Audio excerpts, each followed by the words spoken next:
അപ്പം ഈ ഹസ്ബൻഡിനെ ലൈക് നേരത്തെ ബോയ് ഫ്രണ്ട് ആയിരുന്നു, കാമുകനായിരുന്നു, അതിന് മുമ്പ് കൂട്ടുകാരനായിരുന്നു, ഇപ്പം ഭർത്താവാണ്. അപ്പം ഇതേപോലെ നെഗറ്റീവ് കമന്റ്സ് ആൾ ഫേസ് ചെയ്യുമ്പോൾ ട്രോൾസിലൂടെ ഭയങ്കരമായിട്ടുള്ള കളിയാക്കലുകളൊക്കെ വരുമ്പോൾ രശ്മിക്ക് എന്താ തോന്നുന്നത് as A wife? As A wife എനിക്ക് വിഷമം ചില സമയത്ത് തോന്നാറുണ്ട്. പിന്നെ എനിക്ക് തോന്നാറുള്ളത് മാങ്ങയുള്ള മരത്തിലല്ലേ ആളുകൾ കല്ലെറിയുള്ളൂ. ഞങ്ങളെല്ലാവരും ഇപ്പൊ ഞാനാണേലും അമ്മയാണേലും അനിയത്തിയാണേലും ആളെ സപ്പോർട്ട് ചെയ്യുന്നത്. എന്തായാലും ആർക്കും ദ്രോഹം വരുന്ന രീതിയിൽ ഒന്നും ചെയ്യുന്നില്ല, ആരെയും ബുദ്ധിമുട്ടിക്കുന്ന രീതിയിൽ ഒന്നും ചെയ്യുന്നില്ല. നമ്മൾ നല്ല കാര്യങ്ങൾ മാത്രമേ ചെയ്യുന്നുള്ളൂ. അവൻ ഒരിക്കലും മോശം കാര്യങ്ങൾ ചെയ്യത്തില്ല എന്ന് ഞങ്ങൾക്ക് അറിയാം, ചെയ്യുന്നുമില്ല, ഇനി ചെയ്യത്തുമില്ല. ഞങ്ങള് കട്ട സപ്പോർട്ടാണ്. ഞാനാണേലും അമ്മയാണേലും അനിയത്തിയാണേലും കട്ട സപ്പോർട്ടാണ്. സൂപ്പർ. ഇങ്ങനെ ഒരു ഫാമിലി ഉള്ളപ്പോൾ എന്താ വേണ്ടത് അല്ലേ? അതെ. അപ്പം now I am going to your childhood. എനിക്ക് തോന്നുന്നു ഇപ്പോൾ രോഹിത് ഇത്രയും ശ്രദ്ധിച്ച് കാര്യങ്ങൾ ചെയ്യാനായിട്ട്, ഞാൻ ഒരു വീഡിയോ കണ്ടു, നിങ്ങളുടെ കല്യാണത്തിൽ നോ ഗോൾഡ്, നോ ആൽക്കഹോൾ, ജാതകമില്ല, അങ്ങനെയൊക്കെയുള്ള ഒരു വിവാഹമായിരുന്നു എന്ന്.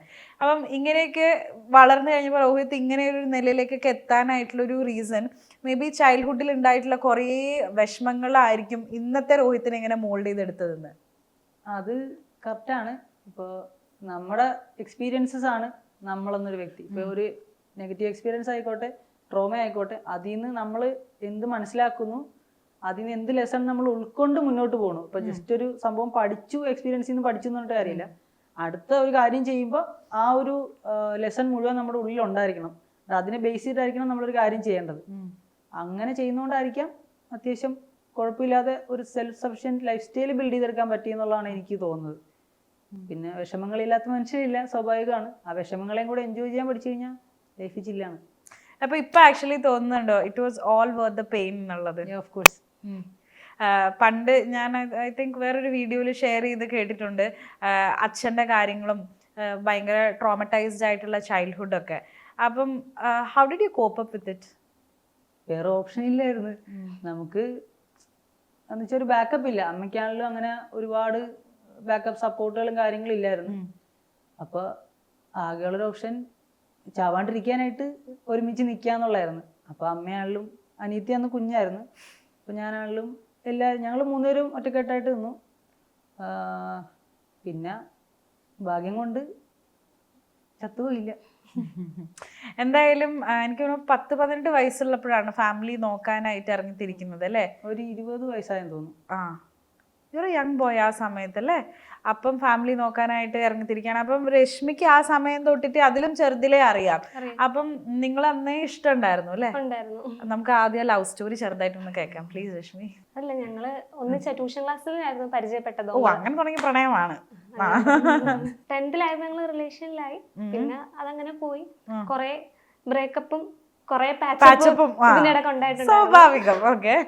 അങ്ങനെ ഫൈനലി കല്യാണത്തിലേക്ക് എത്തി. അവിടെയും കുറെ സ്ട്രഗിൾ ഉണ്ടായിരുന്നു ഇതിന്റെ ഇടയ്ക്കൊക്കെ. ആണോ? What was it struggle exactly? അതെന്ന് പറഞ്ഞാല് ഇവൻ MRF നിർത്തി വന്നല്ലോ. അപ്പൊ എന്റെ വീട്ടുകാർ നോക്കുമ്പോഴത്തേക്കും ജോലി നിർത്തി വന്നു, ഇഷ്ടമുള്ളൊരു കാര്യം ചെയ്യുന്നു. അപ്പൊ വീട്ടുകാർ നോക്കുമ്പോഴത്തേക്കും സ്ഥിര വരുമാനം ഇല്ല എന്നുള്ളൊരു കൺസെപ്റ്റ് ആണല്ലോ. അപ്പൊ അതിന്റെയൊക്കെ പേരിൽ വീട്ടുകാർക്ക് എതിർപ്പുണ്ടായിരുന്നു ആദ്യം. പിന്നെ പുള്ളിക്കാരനാണേലും എന്നെ കൊണ്ട് എല്ലാം നല്ല രീതിയിൽ നോക്കാൻ പറ്റും എന്ന് പ്രൂവ് ചെയ്ത് കാണിച്ച് എന്റെ വീട്ടുകാരെ കൺവിൻസ് ചെയ്താണ് ഞങ്ങള് മാരേജിലേക്ക് എത്തിയത്. ഞാൻ പറഞ്ഞിട്ടുണ്ട്, രക്ഷോട്ടോളം പലവണയും എന്നോട് പറഞ്ഞിട്ടുണ്ട് വേറെ നല്ല ഓപ്പർച്യൂണിറ്റീസ് കിട്ടും, കുഴപ്പമില്ല. പക്ഷെ എനിക്ക് വിശ്വാസം ഉണ്ടായിരുന്നു സെറ്റ് ആവും എന്നുള്ളത്. ഇതിന്റെ പേരിലും ഇപ്പൊ ഇവൻ ഈ ഒരു ഫാഷന്റെ പുറകെ പോകുന്നതിലും ഞങ്ങൾ അതിന്റെ പേരിലും വഴക്കൊക്കെ ഇട്ടിട്ടുണ്ട്. വഴക്കിട്ടിട്ടുണ്ട്. ഞാൻ പറഞ്ഞു നീ വേറെ ജോലി നോക്കിയോ, ആ കൂടുതൽ ഈ പാഷൻ കൊണ്ടുപോക്കോ, രണ്ടും കൂടെ കൊണ്ടുപോക്കോ എന്ന് പറഞ്ഞ് അതിന്റെ പേരിൽ ഞങ്ങള് കുറെ വഴക്കുകളൊക്കെ ഇട്ടിട്ടുണ്ട്. കുറെ ബ്രേക്കപ്പും കുറെ പാച്ചപ്പും ഒക്കെ ഉണ്ടായാലും അറ്റ് ലാസ്റ്റ് ഇവൻ നല്ലൊരു നിലയിൽ എത്തുമെന്ന് എനിക്കറിയായിരുന്നു. അങ്ങനെയാണ് ഇതിൽ സ്റ്റിക്ക് ഓൺ ചെയ്തങ്ങ് നിൽക്കാനായിട്ട് ഒരു ഉൾവിളി ഉണ്ടായിരുന്നത് എന്നല്ലേ? അപ്പോൾ ഞാൻ ചോദിക്കട്ടെ, 9ാം ക്ലാസ്സിൽ വെച്ചല്ലേ നിങ്ങൾ ആദ്യമായിട്ട് പരിചയപ്പെടുന്നത്? ഫസ്റ്റ് ടൈം കണ്ട ആ ഇതൊക്കെ ഓർമ്മയുണ്ടോ? ട്യൂഷൻ ക്ലാസ്സിൽ സാറ് നോട്ട് എന്തോ ചോദിച്ചു. എന്നുവെച്ചാൽ ജസ്റ്റ് ഇങ്ങനെ പിള്ളേർക്ക് ചോദിക്കാനോ പഠിപ്പിക്കാനോ എന്തിനായിട്ട്. അപ്പൊ എന്റെ ബുക്കും ബോയ്സിന്റെ സൈഡിൽ നിന്ന് എന്റെ ബുക്കും മേടിച്ചു, ഗേൾസിന്റെ സൈഡിൽ നിന്ന് ഇവളുടെ ബുക്കും മേടിച്ചു. എന്നിട്ട് സാറ് തന്നപ്പോഴത്തേക്ക് മാറിപ്പോയി. എന്നിട്ട് ഞാൻ പറഞ്ഞു സാറേ ഇത് എന്റെ അല്ല, ഇത് വേറെ ആരുടെയും ബുക്കാന്ന്. അപ്പൊ സാർ അപ്പം രോഹിത് രശ്മി പേര് തമ്മിൽ കണക്ഷൻ ഉള്ളതുകൊണ്ട് സാർ ആക്ച്വലി കളിയാക്കിയതാണ്. രോഹിത് രശ്മി, രശ്മി രോഹിത്, അങ്ങനെ സാറ് പറഞ്ഞു. സാറാണ് ആ ഒരു തീപ്പൊരി ഇട്ട് തന്നത്. ഞങ്ങൾ അതുകൊണ്ട് തന്നെ ഞങ്ങളുടെ കല്യാണം ഞങ്ങൾ രണ്ടുപേരും കൂടെ ആദ്യം കല്യാണം വിളിച്ച സാറിനെ തന്നെ. അത് ശരി, ബുക്ക് മാറ്റി തന്നതിന് സാറിന് നന്ദി. അപ്പോഴാണ് കണ്ടത്. പിന്നെ ഇടയ്ക്ക് ബീച്ചിലൊക്കെ പോകുമ്പോഴാണേലും ഫാമിലി ആയിട്ട് പോകുമ്പോഴത്തേക്കും ഓണത്തിനൊക്കെയോ കണ്ടു. ഓണത്തിന് ബീച്ചിൽ അങ്ങനെ കണ്ടു, എന്തൊക്കെയോ സ്പാർക്ക് തോന്നി എന്നല്ലാണ്ട് പ്രത്യേകിച്ച് എനിക്കൊരു ഐഡിയ ഒന്നും കിട്ടില്ല ഇത് എന്ത് ഫീലിംഗ് ആണെന്ന്. പിന്നെ 10ാം ക്ലാസ്സിൽ മനസ്സിലാകത്തില്ല. എന്നാലും ടീനേജ് അല്ലേ? ഇപ്പൊ നോക്കുമ്പോ അത് ചെറിയ പിള്ളേരായിരുന്നല്ലോ നമ്മൾ ആലോചിക്കും. അപ്പൊ എന്നിട്ട് ആദ്യം ഇഷ്ടം തുറന്നു പറഞ്ഞത്? അത് ഞാൻ പറയിച്ചതാണ്. എനിക്ക് ആ ചിരി കണ്ടപ്പോ തോന്നി രശ്മിയുടെ. ഞാൻ ഒന്നും പറഞ്ഞില്ല, പക്ഷെ ഞാൻ കണ്ടിന്യൂസ് ആയിട്ട് ഇവർക്ക് എസ്കോർട്ട് കൊടുക്കുമായിരുന്നു. സ്കൂളിൽ പോകും, രാവിലെ ട്യൂഷൻ ക്ലാസ്സിൽ പോകുമ്പോഴത്തേക്കും വഴിയിൽ കാണും, ട്യൂഷൻ കഴിയുമ്പോൾ വഴിയിൽ കാണും, സ്കൂളിൽ പോകുമ്പോൾ സ്കൂളിന്റെ ഫ്രണ്ടിൽ കാണും, സ്കൂൾ കഴിയുമ്പോൾ സ്കൂളിന്റെ ഫ്രണ്ടിൽ കാണും. നിങ്ങൾ ഒരു സ്കൂളിലല്ല പഠിച്ചത്? അല്ലല്ല, വേറെ വേറെ സ്കൂളിലാണ് പഠിച്ചത്. അവിടുന്ന് എന്റെ ക്ലാസ് വിടുമ്പോ ഞാൻ ഇപ്പൊ സൈക്കിൾ എടുത്ത് പടയെന്ന് പറഞ്ഞ് ഇറങ്ങി ഇവിടെ വന്ന് വെയിറ്റിംഗ് ആയിരിക്കും. എന്നിട്ട് അങ്ങനെ എന്റെ ക്ലാസ്സിലെ പിള്ളേർ പറയും, കറക്റ്റ് സമയം പറയും, ഇന്ന് രോഹിത്തിനെ കാണാനില്ലല്ലോ, ഒരു 5 മിനിറ്റ് വൈകി. എന്റെ ക്ലാസ്സിലെ പിള്ളേർക്ക് അറിയാം, കാരണം സ്ഥിരം കുറ്റിയാ. എന്നിട്ട് എങ്ങനെയല്ല ലൈക്ക് ഇഷ്ടമാണെന്ന് ഒരാളോട് തുറന്നു പറയാൻ ചെറിയ കാര്യമില്ല, അതിനൊരു ഗട്സ് വേണം. എനിക്കിഷ്ടമായിരുന്നു, പക്ഷെ നമ്മള് കുറച്ച് ഞങ്ങൾക്ക് ഒരു എന്തുവായിരുന്നു, നിർമ്മല ഭവനം നിർമ്മല നഗരം എന്ന് പറഞ്ഞ ഒരു ക്യാമ്പ് ഉണ്ടായിരുന്നു.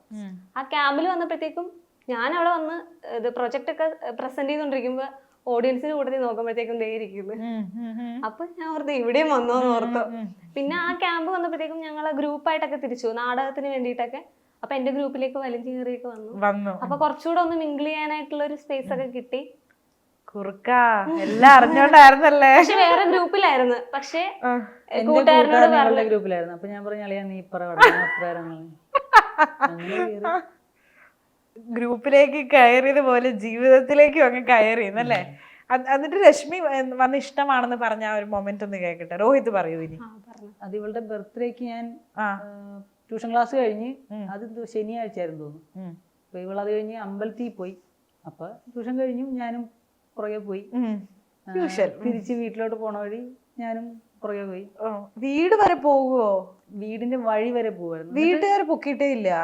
ഇല്ല, ഭയങ്കര കണ്ണിങ് ആയിരുന്നു. എന്ന് വെച്ചാൽ ഒരു ഗ്യാപ്പ് ഇട്ട് നൈസായിട്ട് ചില്ലായിട്ടേ പോവുള്ളു. വഴിയുടെ അവിടെയൊക്കെ എത്തുമ്പോഴത്തേക്ക് സൈക്കിളിന്റെ ചെയിനൊക്കെ ഇടുന്ന പോലെ നിന്നിട്ട് പയ്യെ ഞാൻ വിടും.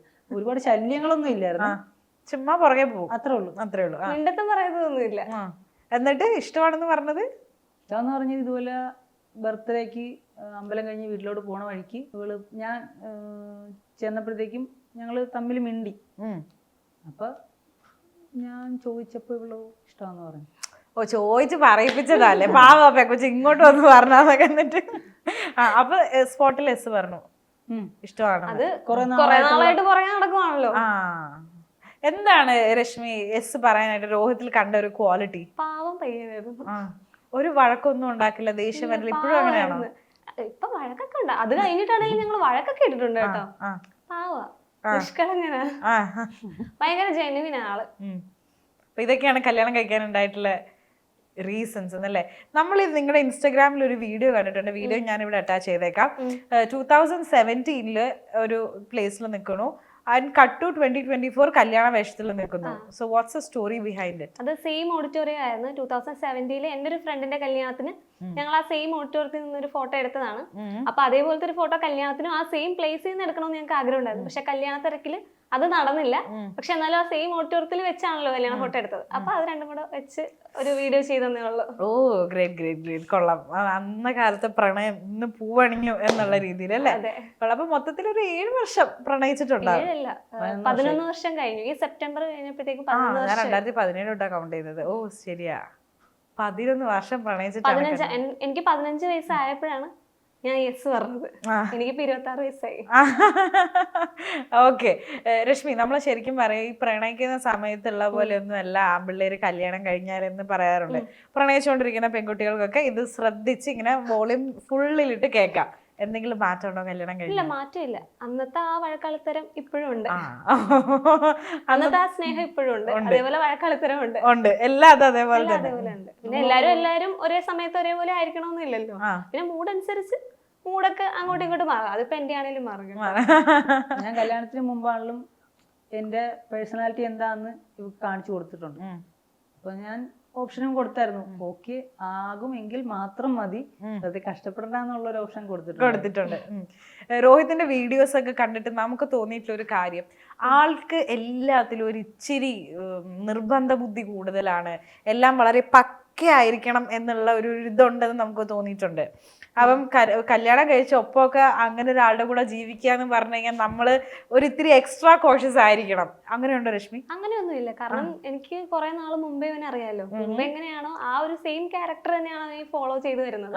അതുകൊണ്ട് എനിക്ക് ബുദ്ധിമുട്ടും കാര്യങ്ങളൊന്നുമില്ല. അവൻ എങ്ങനെയാണോ അതുപോലെ തന്നെയാണ് അവൻ വീഡിയോയിലും റിയൽ ലൈഫിലും എല്ലാത്തിലും.